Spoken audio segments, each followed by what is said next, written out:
ইতিমধ্যে বাংলাদেশের হাত থেকে ম্যাচ ছিটকে গেছে, তবে শেষ বেলায় ৩ বলের মধ্যে ২ উইকেট নিলেন রিশাদ হোসেন।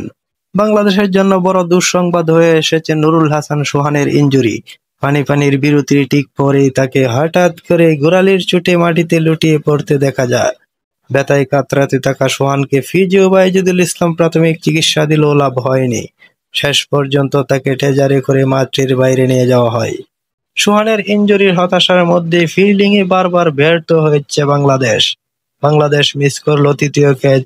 এবার রিশাদ হোসেনের বলে ২৭ রানে থাকা হাকিম আগস্টের সহজ ক্যাচ কভারে নিতে পারেননি বদলি ফিল্ডার তানজিম হাসান সাকিব।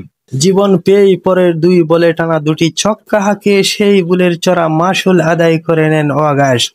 শেষ পর্যন্ত মাত্র ২৪ বলে বিধ্বংসী এক 50 তুলে নিয়ে ম্যাচটি পুরোপুরি ওয়েস্ট ইন্ডিজের নিয়ন্ত্রণে নিয়ে এসেছেন এই বাঁহাতি ব্যাটার। ১৫২ রানের লক্ষ্যে ব্যাট করতে নেমে শুরুতে বাংলাদেশি ফিল্ডারদের হাতে দুবার জীবন পান ওয়েস্ট ইন্ডিজের ওপেনার আমির জাঙ্গু। ৮ম ওভারে বোলিংয়ে এসে তাকে ফিরিয়েছেন রিশাদ। ২৩ বলে ৩৪ রান করেছেন তিনি। এর আগে দলীয় ৬ রানে মেহেদী হাসানের গুল্লিতে বিভ্রান্ত হয়ে ফিরেন এতানেজ। ৮ম ওভারে নাসুম আহমেদ এনে দেন দ্বিতীয় সাফল্য।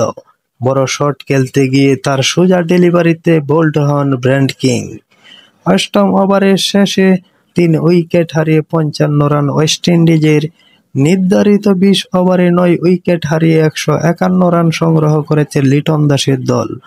সতীর্থদের আসা যাওয়ার মিছিলের মাঝে তানজিদ সেঞ্চুরির আশা জাগিয়েও আউট হন ৮৯ রানে।